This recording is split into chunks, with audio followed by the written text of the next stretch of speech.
Hello दोस्तों और स्वागत है आपका टोटल प्रेप यूपीएससी चैनल में, जिसमें राइट नाउ आप देख रहे हैं आज की सारी करंट अफेयर्स का रैपिड राउंड अप। इसके पहले कि हम हमारे वीडियो में जाएं, प्लीज मेरे चैनल को सब्सक्राइब कर दीजिए, मेरी वीडियो को लाइक कर दीजिए। कमेंट सेक्शन में आप मुझे अपने बारे में, अपनी तैयारी कैसी चल रही है उसके बारे में और मेरे वीडियोज के ऊपर फीडबैक देना न भूलें। दोस्तों ये बिल्कुल फ्री ऑफ कॉस्ट है आपके लिए, आपको कोई कॉस्ट नहीं लगेगा, पर मुझे जरूर इससे बेनिफिट होगा। ठीक है, चलिए चलते हैं। देखिए, इस बार का जो मॉनसून सेशन हो रहा है हमारे पार्लियामेंट का, अपने आप में थोड़ा यूनिक है, अभूतपूर्व है, क्योंकि एक वैश्विक महामारी के बीच में, ग्लोबल पैंडेमिक के बीच में हमारे पार्लियामेंट का सेशन हो रहा है। जैसा कि पिछली दो वीडियोस में भी मैं इसके बारे में बात कर चुका हूं, देयर वाज अ कंसर्न कि कहीं पैंडेमिक की आड़ में हमारे लोकतंत्र को सबोटाज न किया जाए। लोकतंत्र का बहुत ही एक बेसिक रिक्वायरमेंट है कि पार्लियामेंट की सिटिंग बैठनी चाहिए। हमारे कॉन्स्टिट्यूशन का रिक्वायरमेंट है कि पार्लियामेंट के दो सेशंस के बीच में 6 महीने के ऊपर का टाइम नहीं होना चाहिए। इसके लिए इस महामारी के दौरान, पैंडेमिक के दौरान विशेष व्यवस्थाएं करके भी हमारे पार्लियामेंट का सेशन बुलाया जा रहा है। लेकिन इसमें सरकार ने, हमारी गवर्नमेंट ने यह व्यवस्था डाली है कि जो है इसमें क्वेश्चन आवर नहीं होंगे। ठीक है, तो फिर इसमें ऑपोजिशन पार्टीज का ये कहना है, तो इसका मतलब पार्लियामेंट सिर्फ सरकार के लेजिस्लेटिव एजेंडा पे मुहर लगाने के लिए बुलाई जा रही है क्या? अगर ऑपोजिशन सरकार से सवाल नहीं पूछ पाएगा तो पार्लियामेंट सेशन बुलाने का अर्थ क्या है? ठीक है, इसके रिलेटेड बातचीत में question hour, zero hour, starred questions, इस तरह के बहुत सारे इंपॉर्टेंट टर्म्स जो है न्यूज में आने लगे हैं रोज, तो ये आपके यूपीएससी के पेपर में भी आ सकते हैं। इसलिए ये न्यूज हालांकि मैं 2 बार पहले कवर कर चुका हूं, लेकिन ये स्पेशल टर्म्स, चलिए मैं कहता था कि आप एक बार पढ़ लेना इनको लक्ष्मीकांत से, आज इंडियन एक्सप्रेस नहीं दे दिया, तो चलिए हम अपने वीडियो में ही कवर कर लेते हैं। देखिए, क्वेश्चन आवर क्या होता है कि जो पार्लियामेंट्री सिटिंग का जो पहला घंटा होता है वो हमेशा क्वेश्चन आवर किया जाता है। हमेशा 11 बजे होता था, लेकिन राज्यसभा में 2014 में इसको 11 बजे से 12 बजे शिफ्ट कर दिया गया, क्योंकि जनरली क्या होता था कि पहले जो पहला घंटा होता था उसमें हल्ला हंगामा अक्सर पार्लियामेंट में होता था, तो उसमें क्वेश्चन आवर उसकी चपेट में आ जाता था, फिर हल्ले हंगामे में पूरा पार्लियामेंट जो है वो स्थगित कर दिया जाता था और क्वेश्चन आवर हो ही नहीं पाता था। तो इसके लिए डॉक्टर हामिद अंसारी जब वाइस प्रेसिडेंट थे और राज्यसभा के एक्स ऑफिशियो चेयरमैन होते हैं वाइस प्रेसिडेंट, तब उन्होंने इसको 11 बजे से 12 बजे शिफ्ट कर दिया। इस पीरियड में मेंबर्स ऑफ पार्लियामेंट सवाल पूछते हैं मिनिस्टर से, क्वेश्चन जो है प्राइवेट मेंबर्स भी पूछ सकते हैं, can also be asked by the private members as well. जाहिर बात है, प्राइवेट मेंबर भी पूछ ही सकते हैं। तो इसमें 3 टाइप के क्वेश्चन पूछे जाते हैं, स्टार्ट, अनस्टार्ट और शॉर्ट नोटिस। स्टार्ट यानी तारांकित प्रश्न क्या होते हैं, इनके ओरल आंसर मांगे जाते हैं। ठीक है, एक बार क्वेश्चन पूछ लिया, उसका जवाब मंत्री ने दे दिया, उसके बाद आप सप्लीमेंट्री क्वेश्चन इसके जवाब के बाद आप नहीं पूछ सकते हैं। अनस्टार्ट क्वेश्चन ऐसे होते हैं जिसके रिटर्न आंसर मांगे जाते हैं, फिर यहाँ पे सप्लीमेंट्री क्वेश्चन नहीं, उसको फॉलो कर सकते हैं। ठीक है, सरकार ने अग्री किया है कि जितने भी अनस्टार्ट क्वेश्चन मॉनसून सेशन में किए जाएंगे, रिटर्न आंसर मांगे जाएंगे, उनके जवाब सरकार देगी। इससे ये समझ में आता है कि पहले सरकार हर एक अनस्टार्ट क्वेश्चन का जवाब नहीं देती थी, है ना, ये तो अलग से बोलने की बात नहीं होनी चाहिए। एनीवेज, तो शॉर्ट नोटिस क्वेश्चन होते हैं जो कि 10 दिनों से कम नोटिस के अंदर ये सवाल पूछा जाता है, इसके जवाब भी ओरली दिए जाते हैं। तो स्टार्ट क्वेश्चन और शॉर्ट नोटिस क्वेश्चन के जवाब ओरली दिए जाते हैं, केवल अनस्टार्ट क्वेश्चन के जवाब रिटर्न में दिए जाते हैं। और फॉलो अप क्वेश्चन जो है स्टार्ट और अनस्टार्ट में नहीं किया जा सकता है, शॉर्ट नोटिस में किया जा सकता है कि नहीं, यहाँ पे बताया नहीं गया है। ठीक है, क्वेश्चन आवर जो है वो दोनों हाउसेज में हर दिन होता है पार्लियामेंट्री सेशन के। There are 2 days where there is no question hour in the parliamentary proceeding. कौन से वो 2 दिन है? देखिए, बहुत इंपॉर्टेंट है, ये एमसीक्यू में आपसे पूछ लिया जाएगा। एक दिन जब राष्ट्रपति का अभिभाषण होता है सदन में, where the president addresses MPs from both houses. Also there is no question hour on the day finance minister presents the budget. तो जिस दिन राष्ट्रपति का अभिभाषण होता है, प्रेसिडेंट का एड्रेस होता है और जिस दिन बजट प्रस्तुत किया जाता है, इन 2 दिनों में क्वेश्चन आवर नहीं होता है।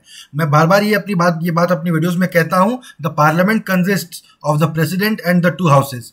प्रेसिडेंट भी पार्लियामेंट का हिस्सा है, उस अधिकार से ही वो आके संसद में, सदन के सत्र के शुरुआत में एमपीज को एड्रेस करते हैं। ठीक है, जीरो आवर क्या होता है? जैसे ही क्वेश्चन आवर खत्म होता है, जीरो आवर स्टार्ट हो जाता है। इसमें जो है मेंबर्स कोई भी मामला उठा सकते हैं बिना किसी प्रायर नोटिस के। ठीक है, बिना नोटिस दिए कुछ भी मामला उठाया जा सकता है। जनरली इसी में हंगामे होते हैं कि आज की न्यूज में ये आया है, वो आया है, वगैरह वगैरह। हिस्ट्री क्या है, 5 साल में 60% of the question hour waste हो गया था डिसरप्शन की वजह से। मुझे तो लगा था कि ये संख्या और ज्यादा होगी, पर देखिए 60% ही वेस्ट हुआ है। और पार्लियामेंट रिकॉर्ड शो करता है कि क्वेश्चन आवर 1962 में, 75 में, 76 में, 91 में, 4 में और 9 में नहीं किया गया था। तो यानी ये पैंडेमिक के समय पहला टाइम नहीं है जब क्वेश्चन आवर नहीं किया जा रहा है। किसी किसी अलग अलग कारणों से, देखिए 62 और 62 में चीन के साथ हमारा युद्ध हुआ था, 75 और 76 में हमारे देश में इमरजेंसी लगी थी, ठीक है। तो और फिर 1991 में आई गेस जो देश आर्थिक संकट से जूझ रहा था, 2004 में और 2009 में पता नहीं क्यों जब यूपीए गवर्नमेंट 1 और 2 दोनों आई थी तब ये क्वेश्चन आवर हटा दिया गया था, ऐसा लगता है।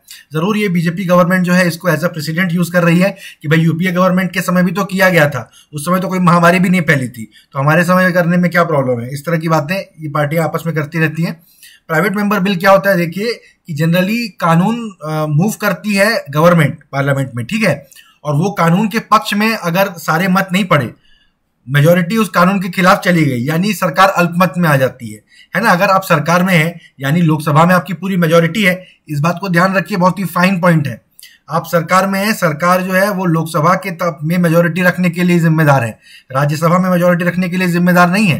The government is answerable to the parliament, both the houses, लेकिन गवर्नमेंट वो बनाता है जिसकी लोकसभा में मेजोरिटी होती है, ठीक है। अगर आपका कानून जो आप ला रहे हो उसको लोकसभा में पूरे वोट मिलने चाहिए, more than half the votes, क्योंकि आप मेजोरिटी में हैं। अगर नहीं मिलते more than half the votes यानी आप माइनॉरिटी में आ जाते हैं, और वो बिल जैसे ही फेल हो गया तुरंत ऑपोजिशन आपके अगेंस्ट नो कॉन्फिडेंस मोशन ले आएगा, क्योंकि भाई लग रहा है कि सदन का जो है कॉन्फिडेंस आपके साथ में नहीं है। लेकिन एक प्राइवेट मेंबर बिल कोई भी प्राइवेट मेंबर लेके आ सकता है, ठीक है, टेक्निकली कोई भी लेके आ सकता है। हालांकि सदन में टाइम कम रहता है और लेजिस्लेटिव बिजनेस इतना ज्यादा रहता है कि मैंने रिसेंटली कहीं पढ़ा था कि 1976 के बाद से किसी भी प्राइवेट मेंबर बिल को स्पीकर ने अलाउ नहीं किया है। स्पीकर को लेजिस्लेटिव बिजनेस का ऑर्डर तय करना पड़ता है, ज्यादा इंपॉर्टेंट जो चीजें सरकार कम्युनिकेट करती है उनको स्पीकर पहले रखते हैं। कई बार ऑपोजिशन भी कई चीजों को लिस्ट करना चाहती है कि नहीं इस पे डिस्कशन हो, इस पे डिबेट हो, उस पे भी जनरली जब सरकार एग्री करती है तभी स्पीकर उसको लिस्ट करते हैं, ठीक है। प्राइवेट मेंबर का बिल बहुत ही नीचे आएगा प्रेसिडेंस में, उसको लिस्ट जनरली नहीं किया जाता है, पर टेक्निकली ये भी एक पॉसिबिलिटी है। कोई भी सांसद सदन में जाके एक कानून मूव कर सकता है कि ये कानून बनना चाहिए।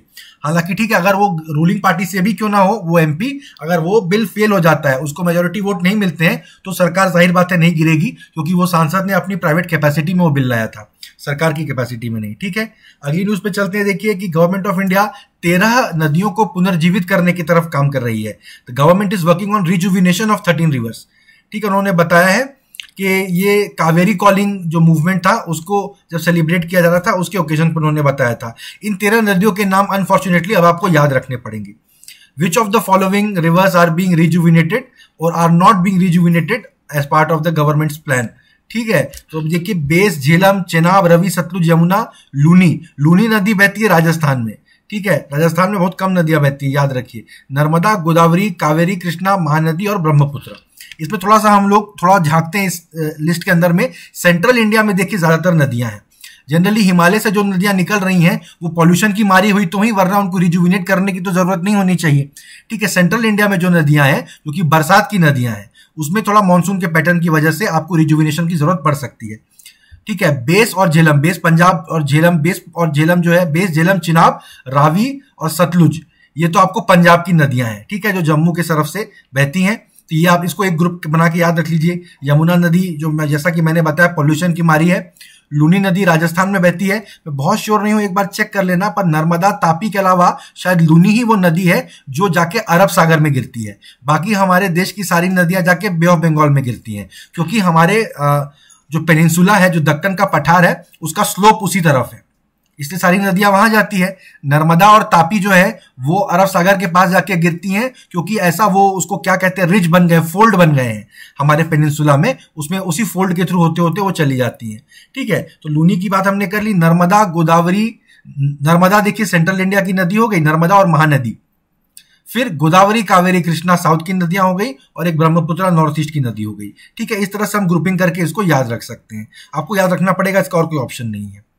देखते हैं, सुप्रीम कोर्ट ने आरटीई एक्ट को कोट किया है, और हाई कोर्ट ने जो आंध्रा गवर्नमेंट के इंग्लिश मीडियम वाले मूव को के अगेंस्ट फैसला दिया था उसको स्टे देने से इनकार कर दिया है। आंध्रा गवर्नमेंट का क्या मूव था देखते हैं। देखिए हाईकोर्ट की जो हाईकोर्ट ने, आंध्र प्रदेश हाईकोर्ट ने वाईएसआर की जो सरकार का मूव था कि पहली क्लास से छठी क्लास तक इंग्लिश मीडियम में ही पढ़ाई की जाएगी सारे सरकारी स्कूलों में, बिगिनिंग 2020-21 एकेडमिक ईयर। इसके खिलाफ हाईकोर्ट ने फैसला दिया था, मामला सुप्रीम कोर्ट ने गया, सुप्रीम कोर्ट ने भी हाईकोर्ट के फैसले पर स्टे लगाने से इनकार कर दिया। क्या बताया उन्होंने, आरटीई के सेक्शन 29(2)(f) क्या कहता है कि medium of instruction shall as far as practicable be in a child's mother tongue. अब ये भी देखेंगे कि करंट जो नेशनल एजुकेशन पॉलिसी, नई एजुकेशन पॉलिसी आई है, उसमें भी इसी बात पे जोर दिया गया है कि बच्चों को शुरुआती दौर में उनके मदर टंग, मातृभाषा में ही एजुकेशन दी जाए।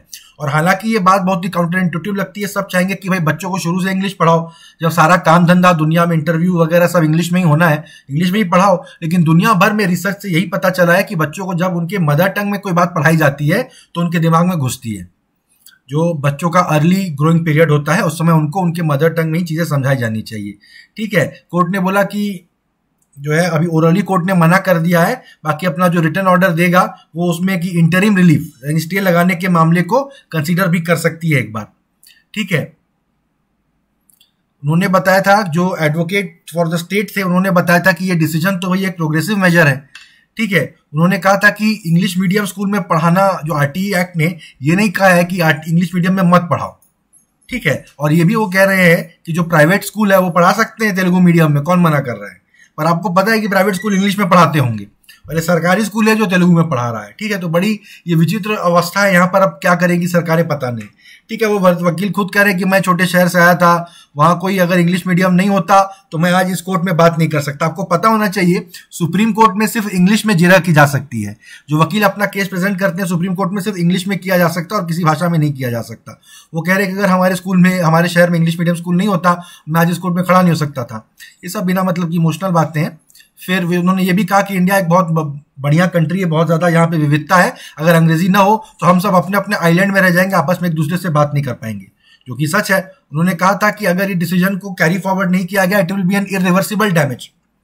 ठीक है, क्योंकि जो आगे की जनरेशन है वो इंग्लिश में बात नहीं कर पाएंगी फ्लुएंटली, तो वो पीछे रह जाएंगी। और मेरा भी पर्सनल ऐसा अनुभव है कि हिंदी मीडियम के मेरे साथ के जो लोग हैं हमेशा यही कहते हैं कि अगर हमें बचपन से इंग्लिश मीडियम में पढ़ाया गया होता तो आगे चल के कॉम्पिटिटिव एग्जाम के स्टेज में हमें ज्यादा दिक्कतें फेस नहीं करनी पड़ती।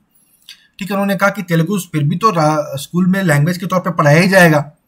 ठीक है, ये सब बातें हुई, लेकिन उन्होंने जो अपोजिट पार्टी के लिए जो आए थे उन्होंने क्या किया था, उनका ये कहना था कि गवर्नमेंट ने तेलुगु स्पीकिंग लोगों का ये चॉइस हटा लिया कि वो चाहे तो अपने बच्चों को तेलुगु मीडियम स्कूल में पढ़ा सके। ठीक है, अभी भी लोगों के पास इंग्लिश मीडियम में पढ़ाने का ऑप्शन है, चाहे तो वहां भेज दो, ये तो सरकारी स्कूल तो तेलुगु मीडियम में है ही। लेकिन अगर लोग चाहेंगे अपने बच्चों को तेलुगु मीडियम स्कूल में भेजना तो उन्हें प्राइवेट स्कूल में भेजना पड़ जाएगा। ठीक है, तो ये सब बातें हैं। तो ये 25 तारीख को फिर सरकार कोर्ट इस मामले को सुनेगी। और एपी हाई कोर्ट ने भी यही कहा था कि RTE right to education act के खिलाफ है। आपको एमसीक्यू में ये पूछा जाएगा कि ये क्यों नहीं पढ़ा सकते, आंध्र हाई कोर्ट ने क्या कहा है, तो आपको बताना है कि राइट टू एजुकेशन एक्ट के खिलाफ है।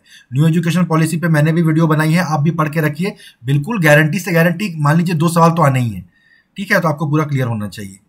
अब देखिए, मोराटोरियम लगा हुआ है लोन के ऊपर। मैं पहले भी कई वीडियोस में बता चुका हूं कि लोन के लोगों को अभी अपने इंस्टॉलमेंट नहीं देने पड़ रहे हैं बिजनेसेस को, क्योंकि सुप्रीम कोर्ट ने ऐसा बोला है। एक मोराटोरियम जो कि अभी खत्म हुआ। फिर क्या बोला, सुप्रीम कोर्ट ने बैंकों को बोला है कि अभी किसी अकाउंट को आप एनपीए, नॉन परफॉर्मिंग एसेट, मत क्लासीफाई करिए जब तक हम ऑर्डर न दें। अभी क्योंकि सुप्रीम कोर्ट का कहना है कि लॉकडाउन सरकार ने लगाया था, इस वजह से धंधा नहीं हो पाया।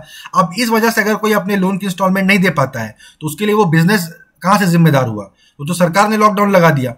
अब आप किसी को बिजनेस करने दोगे नहीं, धंधा करने दोगे नहीं, फिर बोलोगे तुम लोन का इंस्टॉलमेंट कैसे नहीं चुका पा रहे हो, तो ये तो जाती है, गलत बात है, ऐसा सुप्रीम कोर्ट का कहना है। तो इस मामले में सुप्रीम कोर्ट में एक और बात चल रही है। सुप्रीम कोर्ट कह रहा है कि कंपाउंड इंटरेस्ट मत चार्ज करो इस दौरान में, लेकिन गवर्नमेंट भी कह रही है कि भाई कंपाउंड इंटरेस्ट जो है इंटरेस्ट पे इंटरेस्ट है, ये तो फाइनेंस के बेसिक प्रिंसिपल्स में से एक है, इस पर कुछ नहीं किया जा सकता। ठीक है, तो मोराटोरियम जो 31 अगस्त को खत्म हो गया, लेकिन फिलहाल सुप्रीम कोर्ट ने बोला है कि इसको आप एनपीए मत डिक्लेयर करिए। जो कि 31 अगस्त तक डिक्लेयर नहीं किए गए थे एनपीए, उनको अभी भी एनपीए न किया जाए जब तक सुप्रीम कोर्ट में फर्दर ऑर्डर्स नहीं दिए जाते हैं।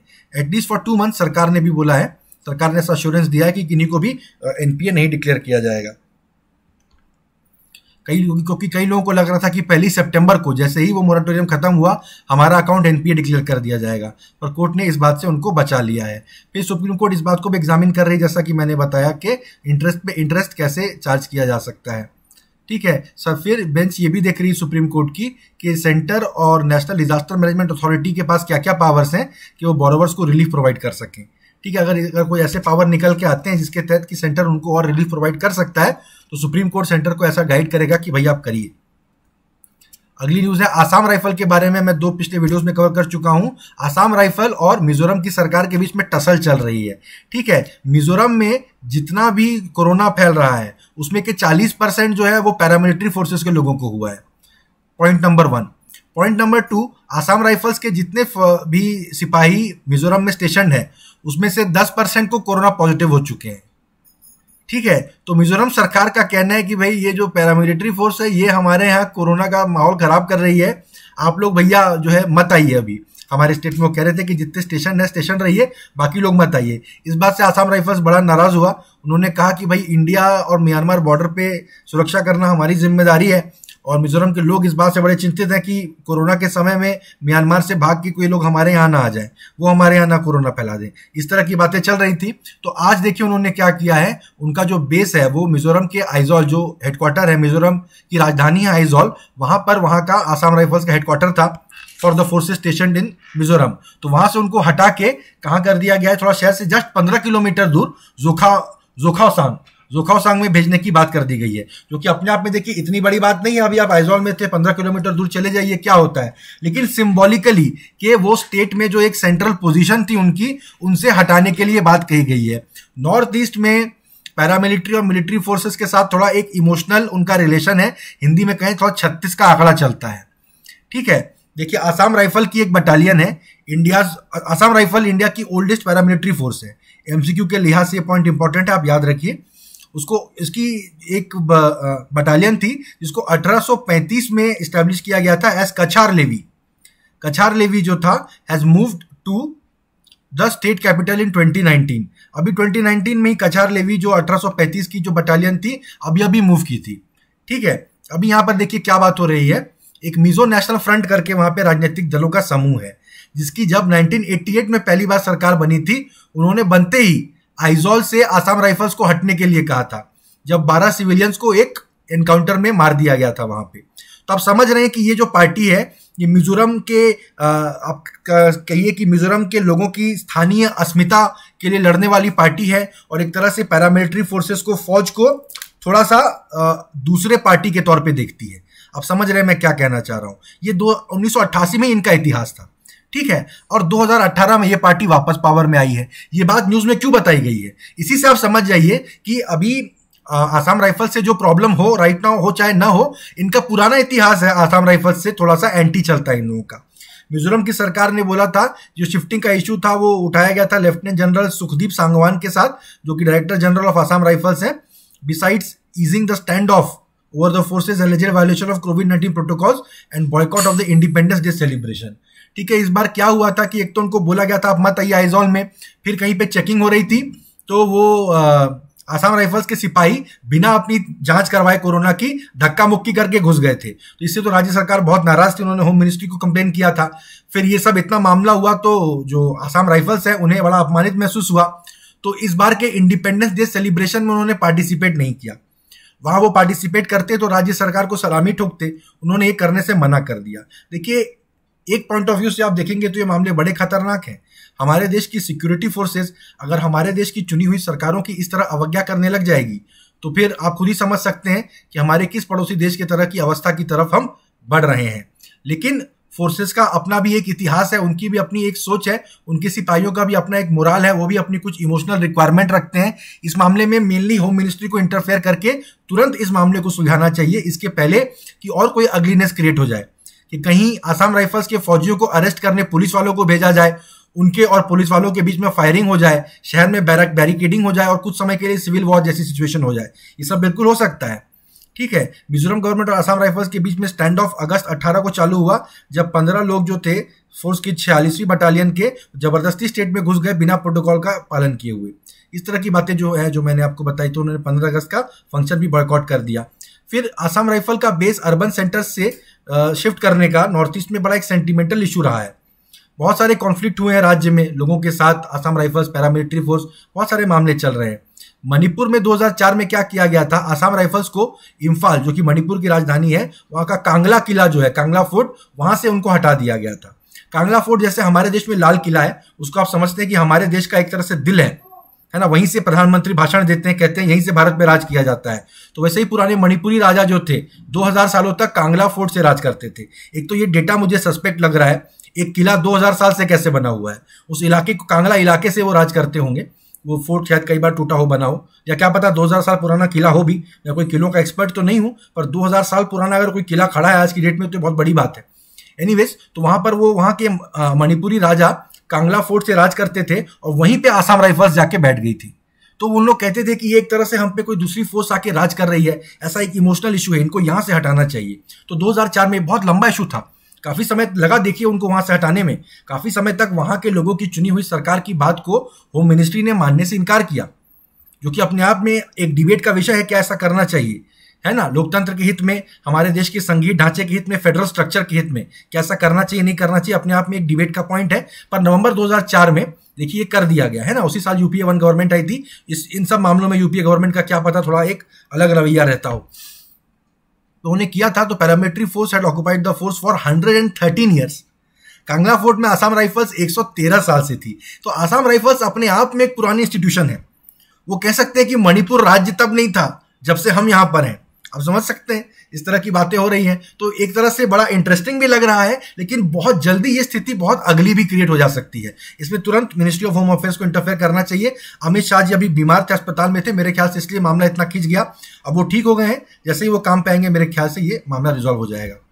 थैंक यू गाइज, ये थी मेरी करंट अफेयर्स की कवरेज। आज मैंने 2 वीडियोस और अपलोड की हैं, प्लीज आप इसके डिस्क्रिप्शन सेक्शन को चेक कीजिए, उन वीडियोस को भी जाके सुनिए अंत तक। बहुत इंपॉर्टेंट पॉइंट्स मैं बता रहा हूँ एमसीक्यू के लिहाज से। अभी के जो आने वाले 10-15 दिनों के जो करंट अफेयर्स के मामले हैं, उनका ज्यादा प्रोपोर्शन दिखेगा आपको यूपीएससी प्री के पेपर में, ठीक है। तो ध्यान से मेरी हर एक वीडियो को सुनिए, नोट करिए, और जो पॉइंट्स मैं कहता हूं ब्रशअप करने के लिए उनको ब्रशअप कर लीजिए, और प्लीज मेरे चैनल को सब्सक्राइब कर लीजिए, ठीक है दोस्तों। चलिए मिलते हैं मेरी अगली वीडियो में।